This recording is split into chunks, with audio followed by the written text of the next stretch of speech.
সকলে কেমন আছো? আশা করছি প্রত্যেকে খুব ভালো আছো। তোমাদের ভালোবাসায় আমরাও বেশ ভালো আছি।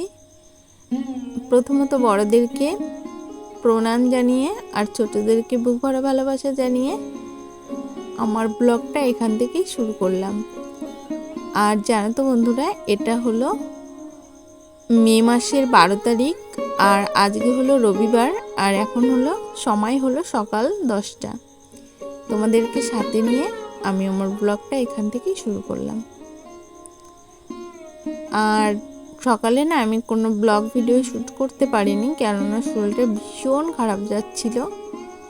তাই এখন যেহেতু 10টা বেজে গেছে, তাই দেখো টুকটুক করে ঘরের কাজগুলো করে নিচ্ছি। প্রথমে জলটা ভরে নিলাম, তারপরে দেখো এদিকে গ্যাস সিলিন্ডারটা আজকে দিয়ে গেছে, তাই এখানেই ছিল। আর এখানে থাকলে না ঘর দুয়ার পরিষ্কার করতে বেশ অসুবিধা হয়, তাই ওখানে রেখে দিলাম। তারপর দেখো ছেলে এখানে খেলাধুলা করে সব কিছু রেখেছে, তাই এখানটাও এলোমেলো আছে, এটাও গুছিয়ে নিই। তোমরা দেখতে থাকো, আমি এই কাজটা কমপ্লিট করে নিই, তারপর আবার তোমাদের সঙ্গে কথা বলছি।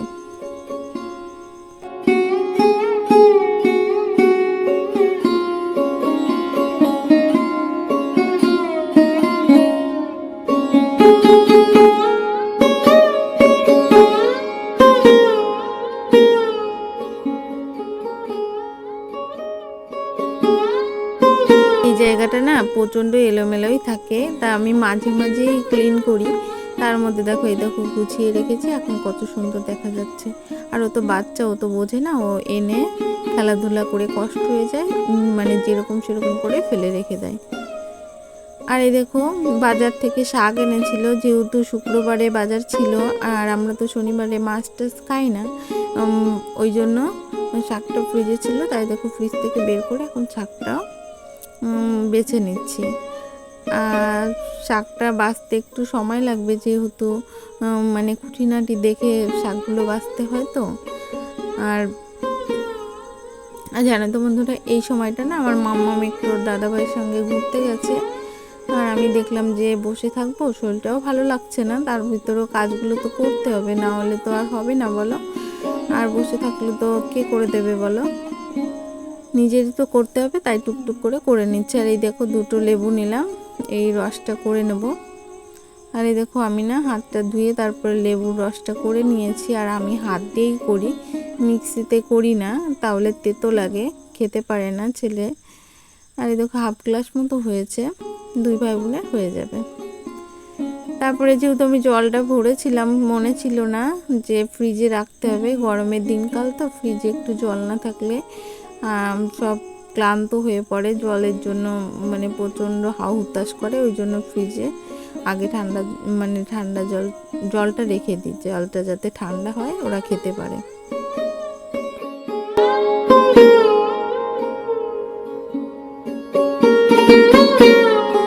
দেখো তোমাদের সঙ্গে কথা বলতে বলতে কিন্তু আমার পুরো ঘরটা ঝাড় দেওয়া হয়ে গেছে। এরপরে চলে যাব আমি স্নান করতে। তারপরে দেখো স্নান করে চলে আসলাম তোমাদের সামনে আবারও। আর যেহেতু আমি বেনুনি করেছিলাম, তাই বেনুনিটা খুলে চুলটা ভালো করে আশ্রয় নিলাম। আর এরপরে যেহেতু আমার পুজো থালা বাসন মাজা হয়ে গেছে, এখন ঘরের পুজোটা করে নেব। আর ওইদিকে কিন্তু আমার মাম্মাম ঘুমোচ্ছে।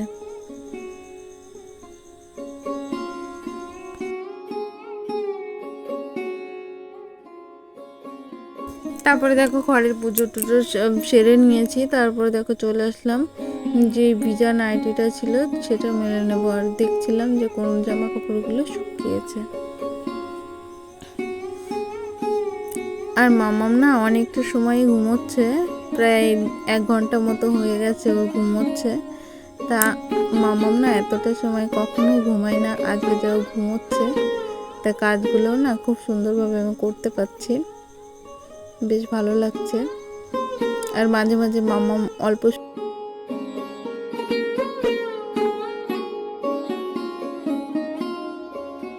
আর এই দেখো এখন আমি সিলিন্ডার থেকে গ্যাসটা ছেড়ে একটু ঠাকুর প্রণাম করে অগ্নিদেবকে স্মরণ করে তারপরে দেখো রান্নাটা বসিয়ে দিলাম। আর এই মাছটা না ফ্রিজে ছিল, ফ্রিজ থেকে বের করে আমি কিছুটা জল দিয়ে রেখেছি। এখন দেখো মাছটাকে ভালো করে একটু ঘরে বসেই ধুয়ে নেব, তারপরে রান্নাটা বসিয়ে দেবো। এই দেখো মাছ ধোয়া আমার হয়ে গেছে, এখন লবণ হলুদ দিয়ে মাছটা মাখিয়ে নেব। আর আমি না হাত দিয়ে মাখাই না মাছটা, বেশিরভাগ ওই খুন্তি দিয়েই মাখাই, কেননা আমার হাতে এতটা হলুদের দাগ হয়ে যায়, ওই জন্য আমি হাত দিয়ে করি না, খুন্তি দিয়েই বেশিরভাগ মাছটা মাখাই। আর আজকে না পাঙাশ মাছের ঝাল করব, ছেলে খুব বায়না করেছে, তাই পাঙাশ মাছের ঝাল হবে। ওটা হলে আর কিছু লাগে না আমার ছেলের। তাই তোমরা দেখতে থাকো আমি কিভাবে রান্নাটা করি। তোমাদেরকে আজকে আমি ফুল রেসিপিটাই তোমাদের সঙ্গে শেয়ার করব।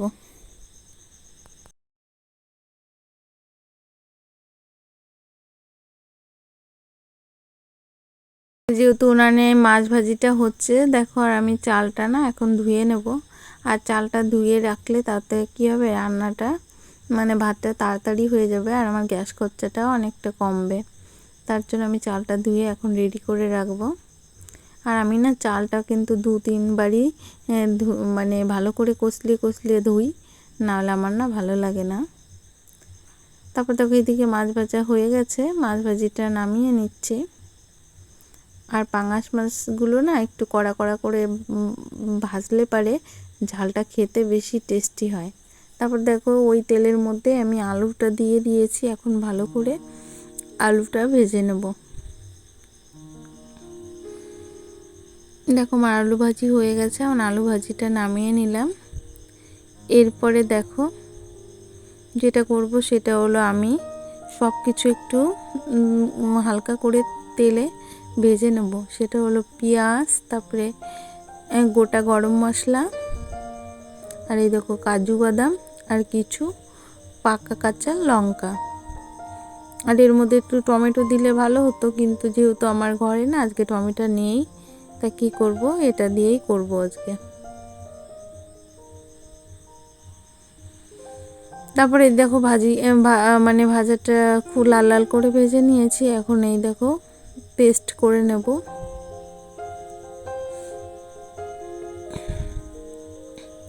আর দেখো আমি পেস্ট করে নিচ্ছি, আর এই সময়টা আমার বাবা এসেছিল।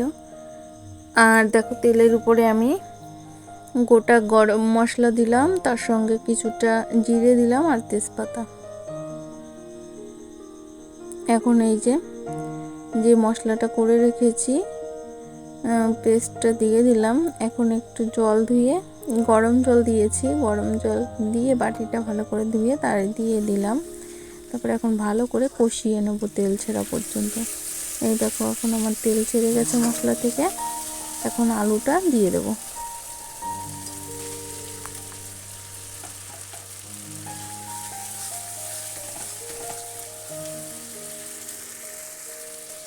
দেখো প্রায় 10 মিনিট মতো আলুর সঙ্গে মশলাটাকে ভালো করে কষিয়ে নিলাম। তারপরে এই দেখো এখন কিছুটা গরম জল দিয়ে দেবো। আর আমি না সব সময়ের জন্য তরকারিটা একটু গরম জল দেওয়ার চেষ্টা করি, যাতে মানে তরকারির কালারটা সুন্দর আসে। তার জন্য আমি সব সময় একটু গরম জল দেওয়ার চেষ্টা করি।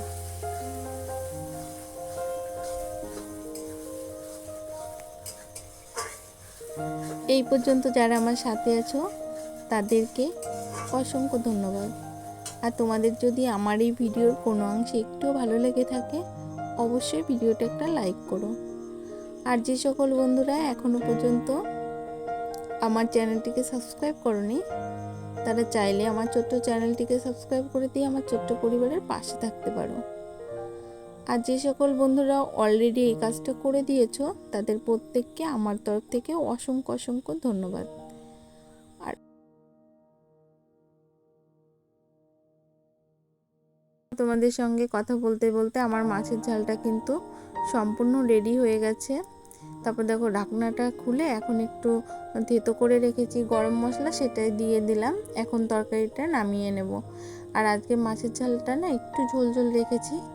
আমার ছেলে আবার ইদানিং একটু ঝোল চাচ্ছে তরকারির, তার জন্য একটু ঝোল ঝোল রেখেছি।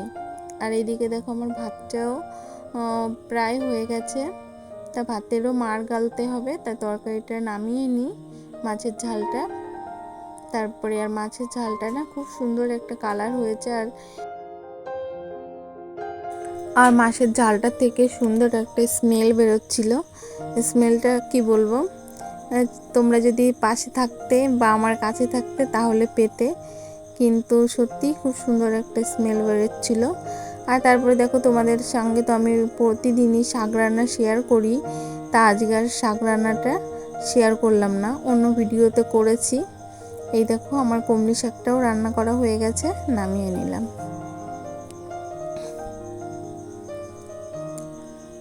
আর এই দেখো কমলি শাকটা। আর জানো তো বন্ধুরা, আজকে যেই জিনিসটা রান্না করছি এটা না আমি বিয়ের আগে কি বলবো একদমই পছন্দ করতাম না। আর কি বলবো, আর আমার মা না প্রায় দিনই বলতো যে, আর আমাদের বাড়ির পাশেই না এই কচু গাছ ছিল, আর এটা হলো কচুর ডেগোটা। আর মা প্রায় দিন বলতো যে তুই এটা একটু আমাকে কেটে দে না, কিন্তু আমি না একদমই কেটে দিতে চাইতাম না। আমি বলতাম আমার একটু ভালো লাগে না, যেহেতু আমার হাত চুলকাতো, তারপরে আমার ধরতেও কেমন যেন লাগতো। কিন্তু এখন দেখো কতটা শুয়ে গেছি আমি, ঠিক না? যেমন জল যেমন যে পাত্রে রাখবে সেই পাত্রের আকার ধারণ করে, আমার অবস্থা হয়েছে সেরকম। বিয়ের আগে যেই আমি একদমই ধরতে চাইতাম না, একদমই করে দিতাম না, মাকে একটু হেল্প করতাম না, সে আমি এখন দেখো ওটা ধরেছি, কেটেছি, ধুয়ে এনেছি, আবার রান্নাটাও করে ফেললাম। এখন সবাইকে ওটাই খেতে দেব। তাই দেখো আমি কতটা চেঞ্জ হয়ে গেছি না? জল যেমন যে পাত্রে রাখবে সেই পাত্রের আকার ধারণ করে, আমিও তেমনই হয়ে গেছি। বর্তমান আমি এখন অন্যরকম, সেই আগের আমি আর নেই। তারপরে দেখো তোমাদের সঙ্গে রান্নাবান্নাটা শেয়ার করলাম। এই যে প্রথমে দেখতে পেলে ওটা হলো ওই যেই কচুর ডেটোটা ছিল সেটা, আর এই দেখো মাছের ঝালটা, আর এইদিকে গরম গরম ভাত, আর তার সঙ্গে এক পিস মাছ ভাজি আছে, ছেলে বলেছে খাবে তার জন্য দিয়েছি।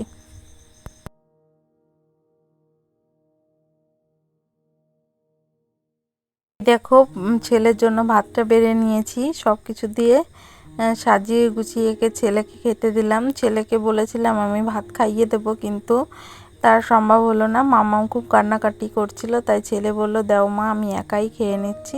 এই দেখো আমার সোনা পাপা খাচ্ছে। তারপর দেখো সোনা মাম্মামকেও খাওয়াতে হবে, তাই মাম্মাম খুব কান্নাকাটি করছিল। তারপর দেখলাম মাম্মামকেও একটু খাইয়ে দিই, যেহেতু আজকে মাম্মাম অনেকটা সময় ঘুমিয়েছে। আর আমার মাম্মামকে না একটু ঘুরে ঘুরেই খাওয়াতে হয়, তাহলে খাবারটা তাড়াতাড়ি ফিনিশ করে। তাই তোমরা দেখতে থাকো, আবারও আসছি তোমাদের সামনে একটু পরে।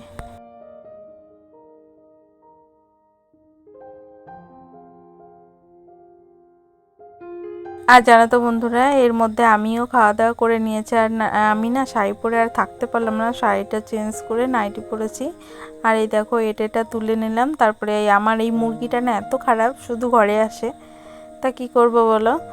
তারপরে দেখো এখন এই যে নিচেটা মুছে নেব, যেহেতু খাওয়া দাওয়া করলে না এঁটোটা না নিলে একদমই ভালো লাগে না। আর এখন কিন্তু ওই প্রায় 3:30 বেজে গেছে।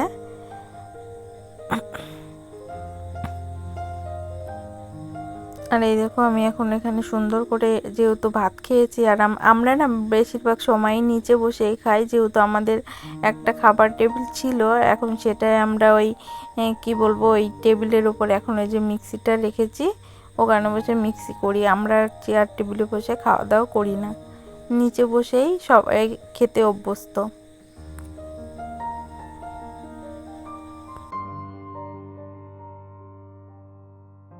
বন্ধুরা, তোমাদের সঙ্গে আজকে একটা মনের কথা শেয়ার করব। সেটা কি জানো তো?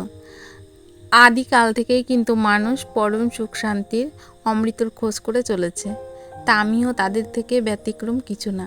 আমিও না একটু মানে কি বলবো, শান্তি এবং অমৃতর খোঁজ করে চলেছি। সেটা কি বলো তো?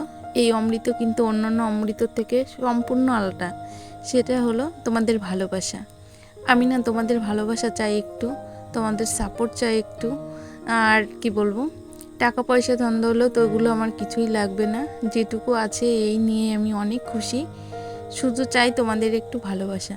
তোমরা প্রত্যেকে আমাকে যদি একটু সাপোর্ট বা ভালোবাসা দিতে, তাহলে কিন্তু অন্যান্যদের মতো আমিও একটু সামনের দিকে এগোতে পারতাম।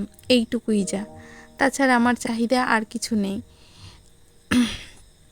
তাই দেখো, অনেক কথা বললাম, মনের কথা তোমাদের সঙ্গে শেয়ার করলাম।